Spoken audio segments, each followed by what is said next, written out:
ভাইয়া, কি করছো এইসব? আমার কেমন জানি লাগছে। আমি কি করলাম? তুই তো বললি ছায়াবাজি দেখতে ইচ্ছে করছে। কিন্তু ওখানে কি সব দেখা যাচ্ছে, দেখে আমার শরীরে কেমন জানি লাগছে। বন্ধ করো না প্লিজ। আরে আর একটু দেখ না, তারপর আরো একটু ভালো লাগবে। না, আমি আর দেখতে চাই না, তুমি বন্ধ করো প্লিজ। আরে পাগলি, আগে দেখ না কি করি।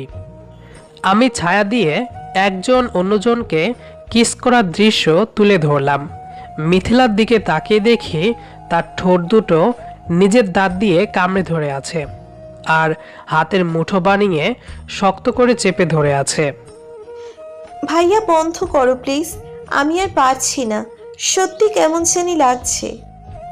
কেমন লাগছে গো? বুঝতে পারছি না তো, শুধু শরীরের ভিতর কেমন জানি করছে। একটু পরে সবকিছু বন্ধ করে মিথিলার দিকে তাকিয়ে দেখি চোখ দুটো বন্ধ করে জোরে জোরে শ্বাস নিচ্ছে। মিথিলা আমার মামার একমাত্র মেয়ে। গায়ে মাংস কম, কিন্তু দেখতে একদম পরীর মতো।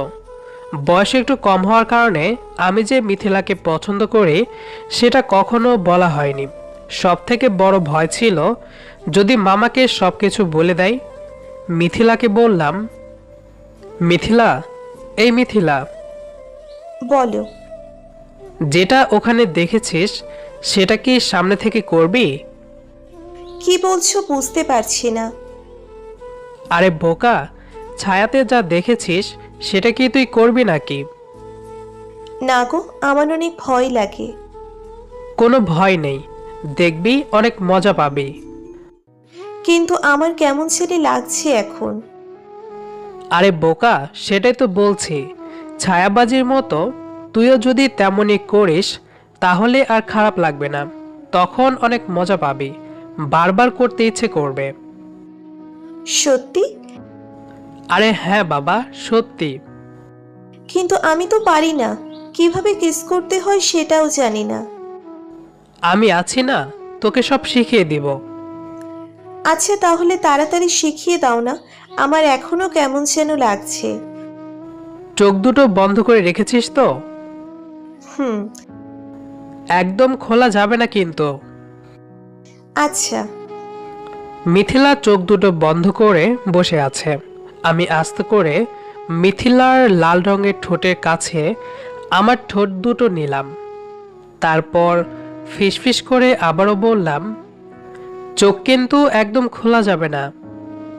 মিথিলা মাথাটা এদিক সেদিক হালকা নাড়িয়ে ইশারায় বলল, হুম। মিথিলার ঠোঁট দুটো কেমন যেন হালকা করে কাঁপছে।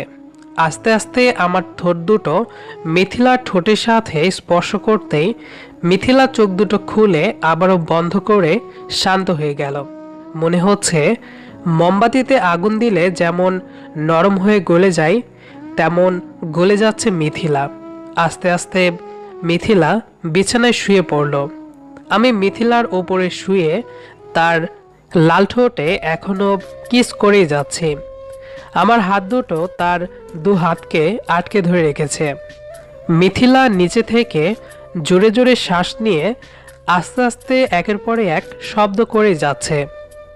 আমি ঠোঁট দুটো সরিয়ে নিয়ে বললাম, এখন কেমন লাগছে সোনা? আরও একটু করো না প্লিজ। আমি আস্তে আস্তে মিথিলার ঠোঁটের কাছে আমার ঠোঁট দুটো নিতেই কারেন্ট চলে আসলো। মিথিলা আনন্দের মুহূর্ত থেকে ফিরে এসে আমাকে বলল, আমার কেমন জানি লাগছে। তুমি কি করলে আমার সাথে? কি করলাম আবার? ছায়াবাজির মতো আমিও তোকে কিস করা শিখিয়ে দিলাম।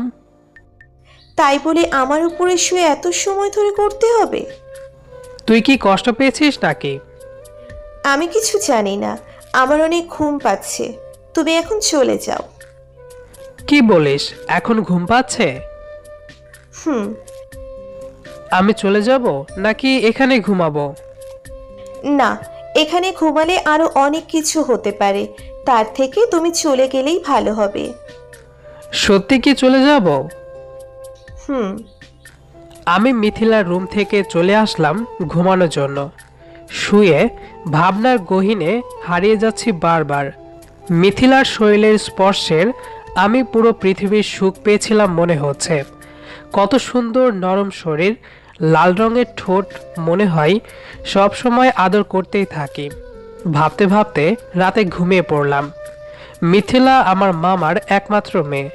মামার বাড়িতে মাঝে মধ্যেই যাওয়া আসা হয়। লোকে এমনিতেই কি বলে, মামার বাড়ি রসের হাঁড়ি। মিথিলাকে আমি কখনো সেভাবে খেয়াল করে দেখিনি, কিন্তু এইবার মিথিলাকে দেখে আমি তো পুরাই ফিদা হয়ে গেছি। হঠাৎ একদিন মামা ফোন করে ডেকে পাঠালেন আমাকে। মিথিলার পরীক্ষা, তাই আমাকে কয়েকদিন এখানে থেকে মিথিলাকে পড়াশোনায় হেল্প করতে হবে।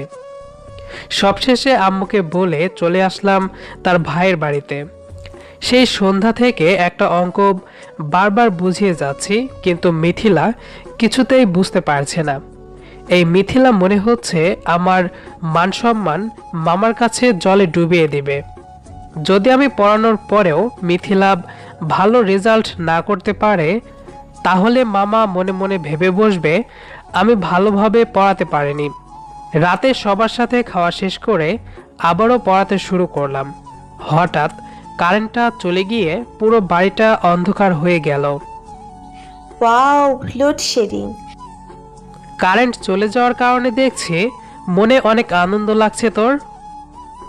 না, আমার তো অনেক খারাপ লাগছে। আল্লাহ তাড়াতাড়ি আলোর ব্যবস্থা করিয়ে দাও প্লিজ, আমার কালকে পরীক্ষা। বাবা, তোমার দেখি পরীক্ষা নিয়েও চিন্তা আছে। আমি তো সব সময় চিন্তা করি ভালো রেজাল্ট করার জন্য। এই জন্য প্রতি বছর পরীক্ষায় 2টা করে শূন্য পাচ্ছিস, তাই না? আমার নামে এত বড় মিথ্যে কথা কে বলেছে তোমাকে? আমি আজ পর্যন্ত কোনো দিনও পরীক্ষায় শূন্য পাইনি। অনেক হয়েছে, এবার যা লাইট নিয়ে আয়। আম্মু, আম্মু, কি হয়েছে? মোমবাতিগুলো কোথায় রেখেছো? একটু খুঁজে দেখতে পাচ্ছিস না? পাচ্ছি না তো। আমাকে ছাড়া একটা জিনিস খুঁজে পাবে না, একদম বাবার মতো হয়েছে।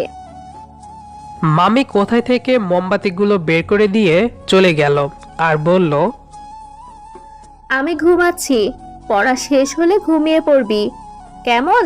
আর যেন ডাকাডাকি না হয়। মামি চলে গেল। আমি জানতাম মিথিলা অনেকটা দুষ্ট, কিন্তু আজকে দেখছি পড়াশোনার দিক থেকেও অনেকটা অজুহাত দিয়ে থাকে। মোমবাতি দেখে আমাকে বলল, ভাইয়া, তুমি যে ছায়াবাজি করতে শিখেছিলে সেটা কি ভুলে গেছো? না, একটু আমাকে শেখাবে? আগে পরীক্ষা শেষ কর, তারপর শিখাবো, কেমন? একটু শিখবো প্লিজ। আমি তোমাকে পড়তে বলছি কিন্তু। আমার তো সব পড়া হয়ে গেছে। তাহলে ঘুমিয়ে পড়ো, আমারও অনেক ঘুম পাচ্ছে।